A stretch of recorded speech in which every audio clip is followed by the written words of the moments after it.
Influence, the global podcast that shines a spotlight on the influencer marketing industry.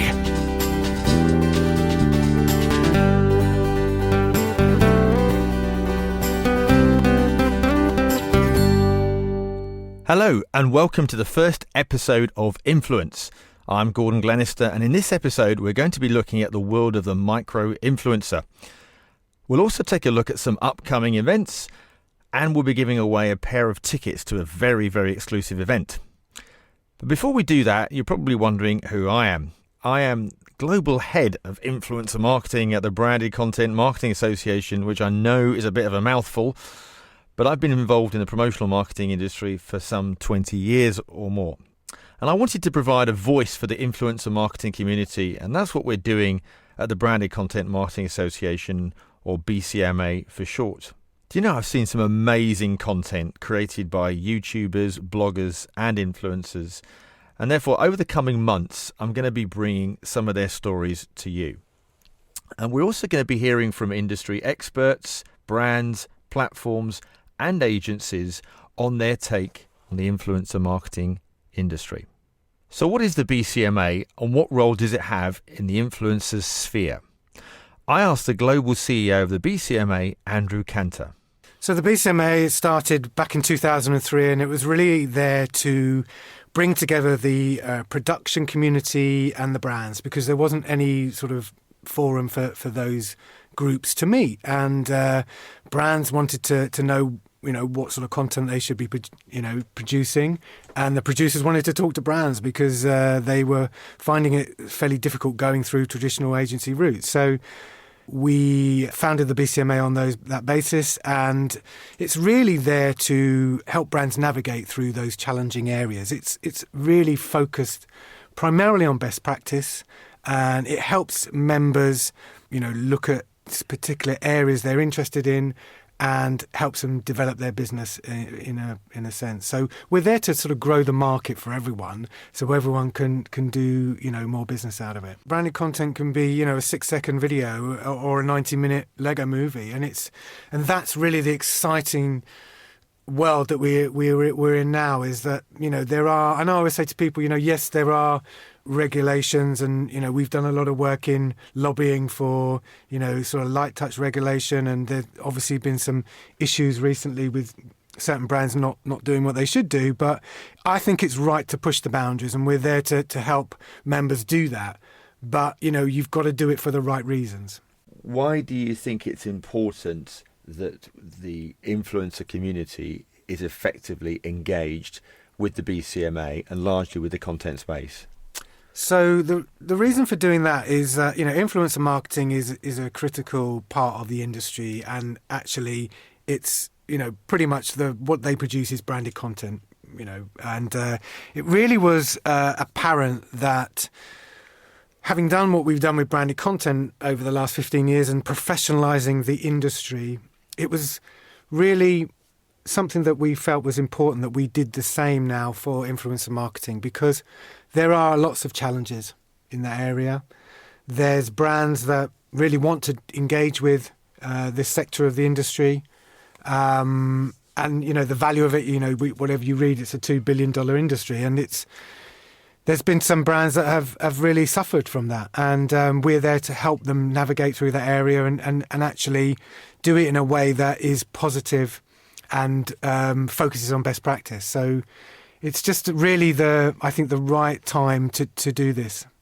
Influence, the global podcast that shines a spotlight on the influencer marketing industry. Micro-influencers are often being recognised as an effective route to market by major brands. But how does a micro-influencer get started?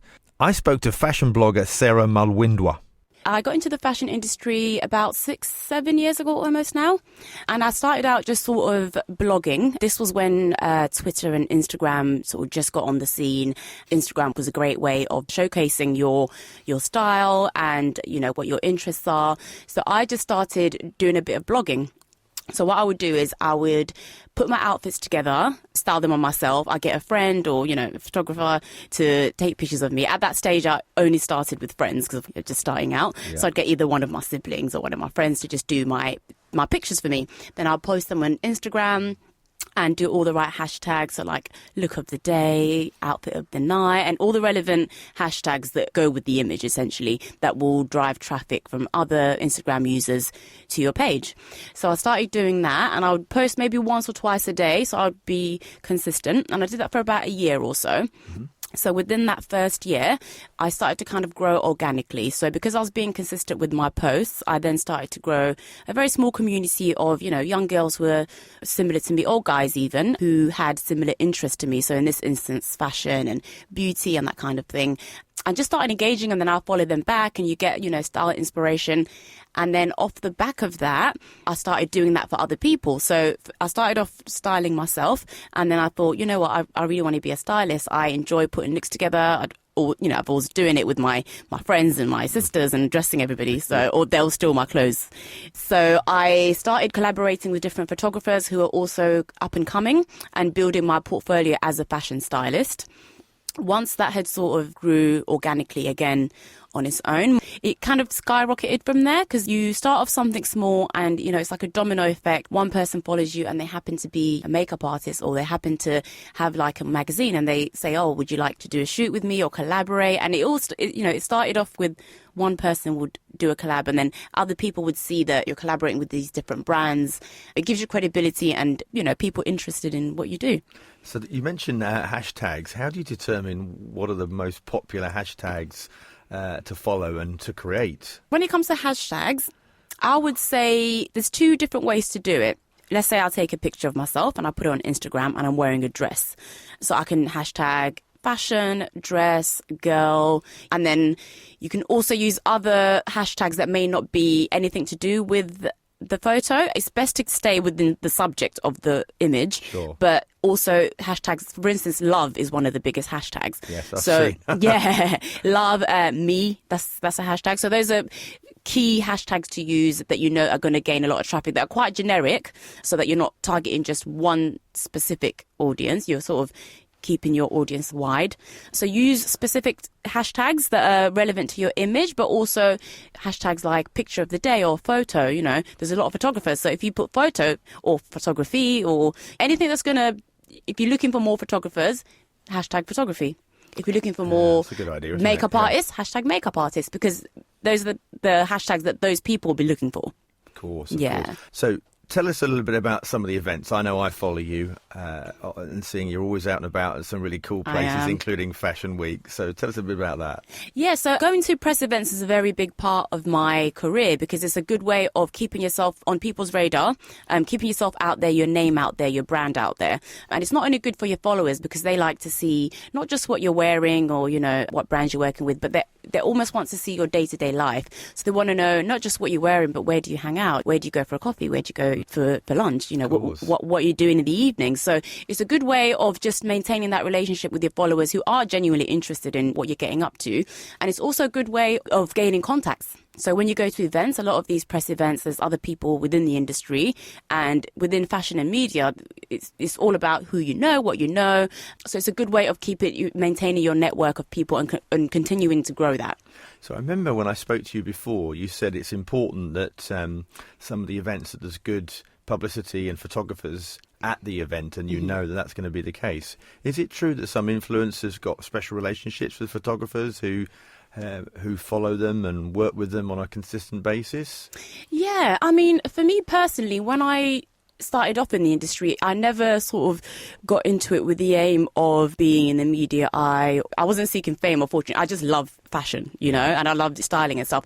So when I started to grow my Instagram following and my social media content, other brands would just take notice. So then they would invite me to events, or they'll offer to send me clothes to wear to events in exchange for an Instagram tag. So that's like a collaboration. So we'll send you this dress. In exchange, would you post it on Instagram? So of course, that's great for any young girl. Free clothes, It's always a good thing. So yeah, moving forward, when we talk about some of your followers, because I think that's really, really important. Yeah. I remember you said, how do you engage with them? They've liked your post, they've sent you a comment. How important it is, do you think, for influencers to have a closer connection with their followers? I think it's a great way to maintain your followers, one. And I think just as a social media user myself, I think it's nice when you look up to somebody and then they, comment on their picture and then they reply, you're like, oh, wow, so-and-so has just, Exactly. There's a way, it just shows that you're human, you're relatable, you're humble. And those are all qualities that are quite appealing if you're looking up to somebody. I'm sure with social media, there's certain people that, we all follow and think, oh, I really like what this person stands for and, what they've got to say. So there's nothing worse than meeting somebody or having a negative experience with them on social media. So I try, don't get me wrong, not that, I'm flooded in my DMs or anything like that, but I try to stay on top of replying to people either in the comments or in the DMs, and the kind of questions that I get asked, I normally cover them within the post anyway. So if it's an outfit, I'll always say where it's from. If it's a collaborative effort, then I'll always say I might put a link in my bio, something like that. So I always give my followers as much information as I can. But every now and again, the DMs will be like, oh, I love this dress. Do you know if there's a discount code or something? So I always try to maintain that relationship, and also just to show that I do care as well, and that I'm not just there to sort of just post pictures and show off. And I genuinely want to inspire young women to work hard and achieve what they. And I think that's really important. I mean, we've seen a massive growth in the influence and creative space.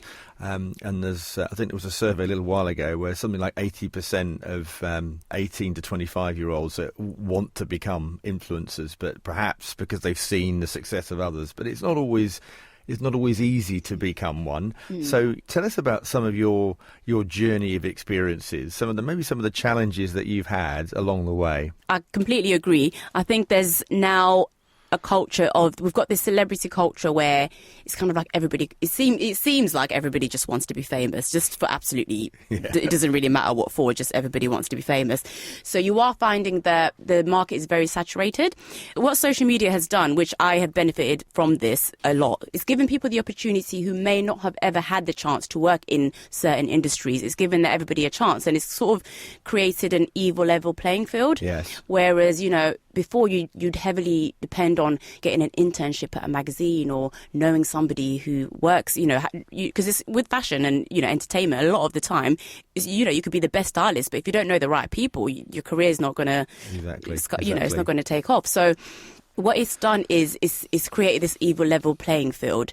But with that comes the challenge of the market being so saturated. So now everybody's a stylist, yes. Everybody's a makeup artist, exactly. Everybody with a smartphone could be a photographer, Yeah. So then you're not competing, because I do feel like, there is room for everybody. And if you are consistent and you work hard, you will get the results. And what I noticed compared to when I started about 6 years ago is it is getting harder. But also these social media platforms are changing their algorithms. They're kind of making it, you almost have to work harder now to get followers. Yes. Before, the algorithm meant that you see posts instantly, which is the whole purpose of Instagram, Exactly, yes. So they've changed the algorithm for it. So you now have to, work a little bit harder, maybe post more. And I'm not from the generation that has grown up with social media. I went to school, college, university with no social media. My working life, for the best part, has been without it. So it's kind of something that I've had to learn and push myself to do, because it's not something that comes naturally. And I think you and I had this conversation, and you did point it out to me. And it is a work in progress. It is something I'm working in. But I think with me, as long as I'm consistent enough, I don't want to overshare, because sometimes you can overdo it when it comes to being an influencer. Sarah Mulindwa there. And you can catch an extended version of that interview on our in-depth podcast on the influencerpodcast.net website.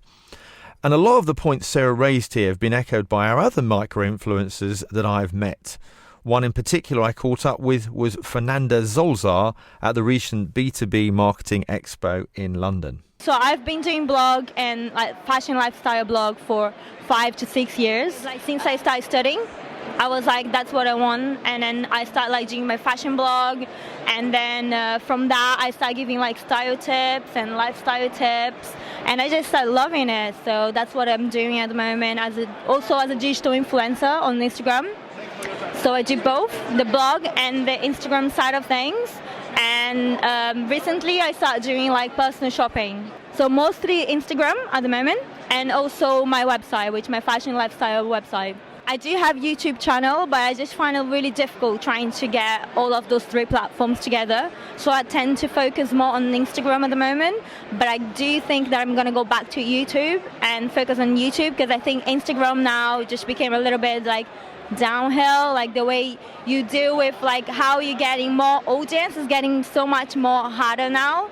I think you just have to focus a lot on your photos and how you edit them, and also the feed needs to look all like very nicely put together, not just taking photos and just post it. You really have to think of the backgrounds and like the way the photo is taken, what you're wearing, and all of that counts. Because when I started just taking normal photos, and then when you start like learning about it, you just think that like you just start looking at everything, at the design of the background or what you're wearing and what you write, and you just have to go for it. And then also obviously use a lot of hashtags, which I think is like that's the best thing you can do, like to attract like more followers, put location on, and yeah, just go for it, and then just keep taking photos and also keep posting a lot. And I find that Instagram is not trying to make you pay for promotion, which makes it much harder for people who already has a big following, because only like 1% of your followers see what's going on. And also for bloggers, I find that people are reading less and less every time. So like if you're writing a post, instead of like you writing a lot of words, trying to like include videos on the post where people can watch it instead of just like reading about it. So they have like the two options: they can read and watch a video about it. Influence, the global podcast that shines a spotlight on the influencer marketing industry. So now let's take a look at some upcoming events in the influencer world. PR Moments, the Influence of Influence event takes place on the 25th of May at their offices at 6 Agar Street in London. This all-day event will cover many aspects of the influencer world, from legal to marketing. And key speakers include Louise Page, Head of Campaigns and Communities at McDonald's, and Becky Flint, co-founder of Pepper Studio, herself an influencer. And tickets are £185 plus VAT and are available through Eventbrite. Improver Influencer Marketing, Authenticity, Transparency and Measurability. This event will be held on the 28th of May. And among the speakers are myself, along with Instagram star Adana David, Claire Morris from Publis Media, and William Bonadio, acting social media editor-in-chief for McDonald's UK. The event will be held at New Road Hotel in London, and tickets are available through Eventbrite. And this event is free.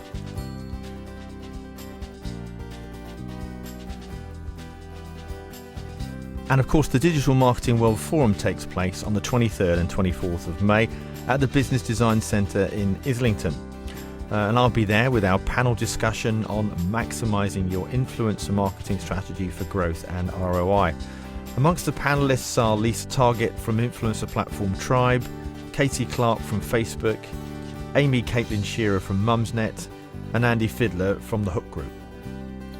You can find all the details at digitalmarketing-conference.com, but we have a pair of tickets to this amazing event to give away. Just email your contact details to tickets@influencepodcast.net by 5 p.m. on the 15th of May, and we'll be drawing the winner on the 16th of May. Influence, the global podcast that shines a spotlight on the influencer marketing industry. And that's it for this first episode. I hope you've enjoyed it. We welcome your comments and suggestions.